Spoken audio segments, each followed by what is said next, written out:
Winter in Siberia.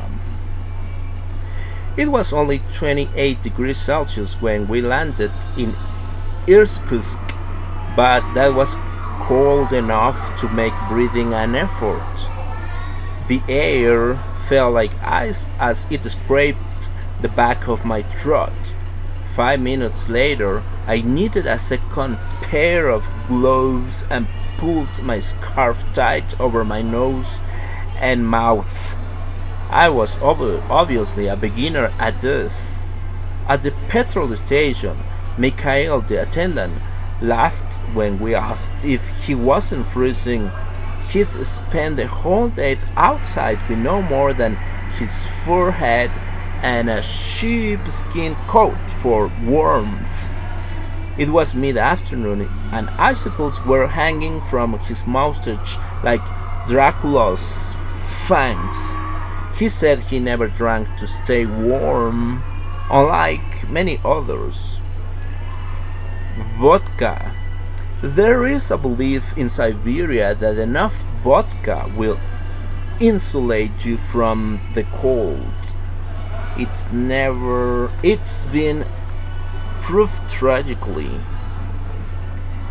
wrong in the past few weeks. Dozens of bodies of the homeless or men walking drunkenly back from the pub were hauled out of the snowdrifts, frozen or so badly frostbitten that many will never walk again. The local hospital in Irkutsk is overwhelmed. Ironically, it's the burns unit that's taken all the frostbite victims, 200 of them in just 2 weeks in one town. Even here, icicles are hanging down on the inside of the windows. Though the heating is on full power, the doctor was too busy performing amputations to talk to us. Shortages. Shortages.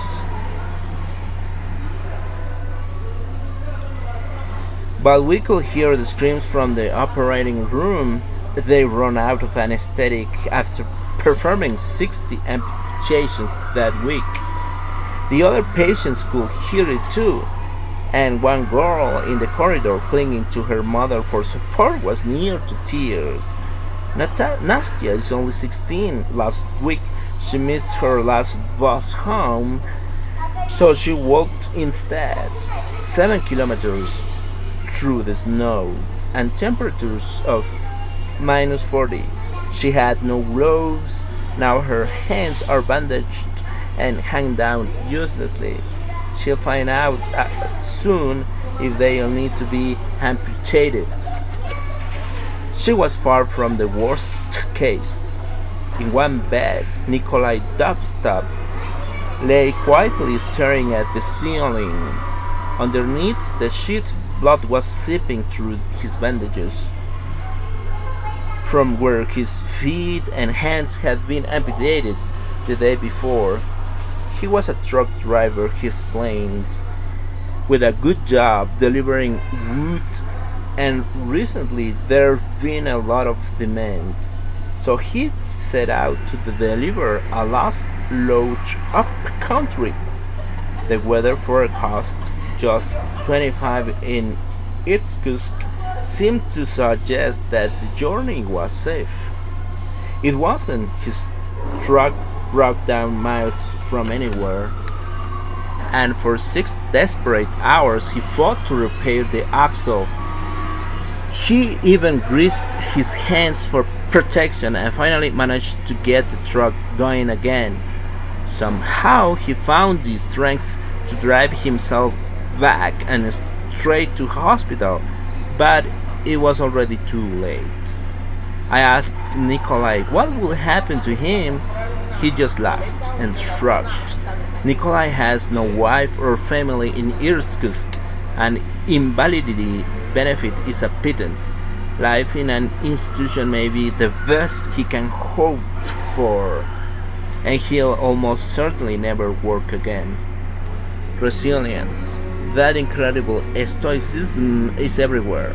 In Irkutsk, at least, People seem simply to accept that winter is harsh, and this one especially so.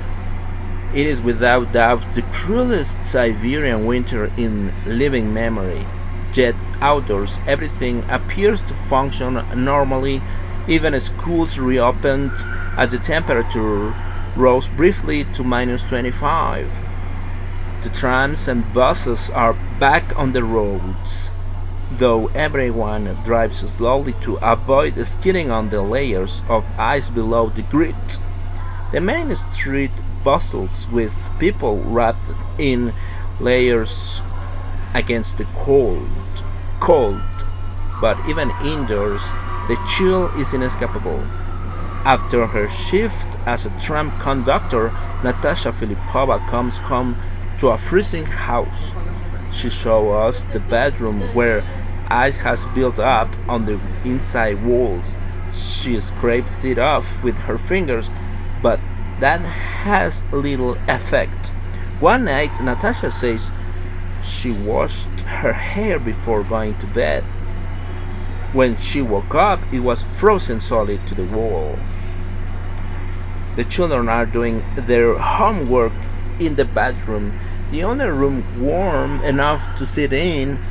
Natasha doesn't want to complain, but she's angry with the state and the architects for building shoddy houses. The flats here are supposed to withstand up to minus 40 degrees. They don't, and her children are ill with coughs and colds. Natasha's anger is brief, and she seems faintly embarrassed about it. Siberians are used to cold weather, she explains. Here she tells us people prefer to rely on themselves and the knowledge that eventually spring will come.